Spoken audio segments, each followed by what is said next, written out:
We have therefore made the assessment that COVID-19 can be characterized as a pandemic.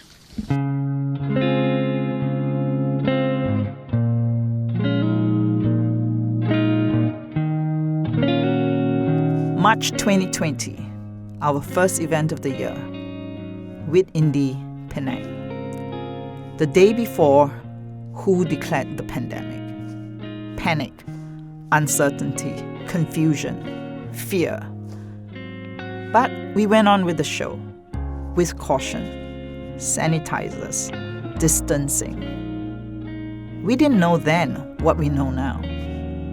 We made it back to Singapore the night before borders closed.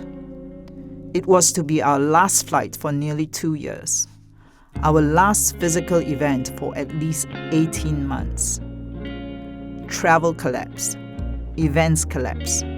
We were at the intersection of both.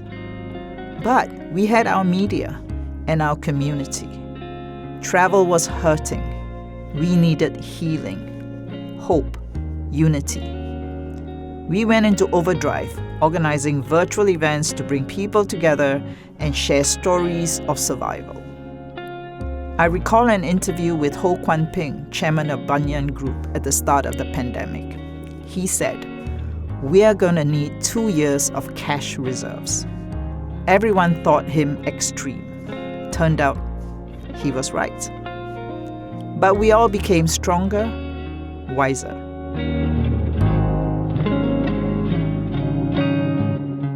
Up until COVID, it was, it was a time where capital was more accessible. So our focus was really grow, right? So we wanted to grow at all costs, right? But COVID really changed how we operate as a company. So we scaled back on some of the businesses that are not really relevant. For example, food delivery. We also invested a lot in automation to create a better user experience, and at the same time reducing the cost of operations. For many, it was a near-death experience. COVID was a bit of a near-death experience for Wego. We, like a lot of travel companies, over the space of 2 weeks, we saw our revenues drop to almost nothing, and flatlined for about 6 months, and then only very, very slowly come back. I had to go and talk to some of the family offices and sort of high net worth individuals in the Gulf that know us well, and we raised a quick round, which enabled us to keep the Wego team that we spent a decade assembling, keep it largely together. And rather than sort of decimating the team away, a lot of travel companies did during COVID and hibernate, we put together a pretty aggressive product roadmap, put our heads down, and sort of built stuff all the way through COVID.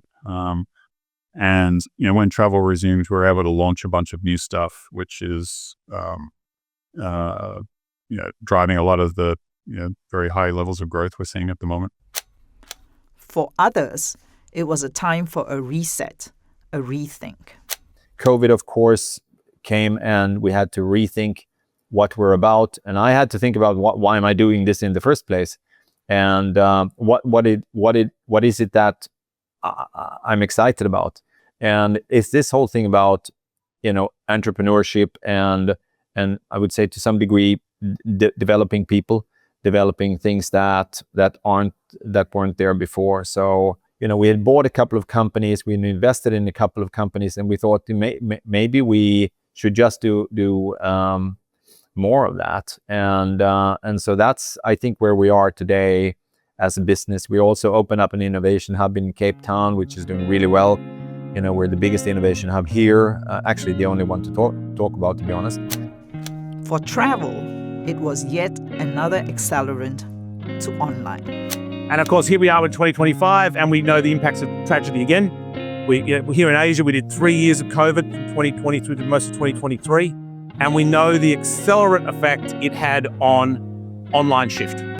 It caused a step change in people's use of the phone and a step change in people's use of online travel. So travel and tragedy have a constant linking because travel's so linked to the rest of the world. there are clear parts in the history of online travel where we can link tragedy to step changes in online travel.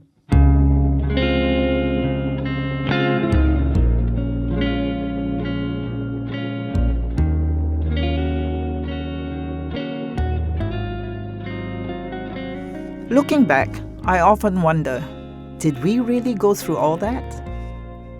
I remember the yearning to be with people, to travel. Stuck on a small island, I got really intimate with Singapore.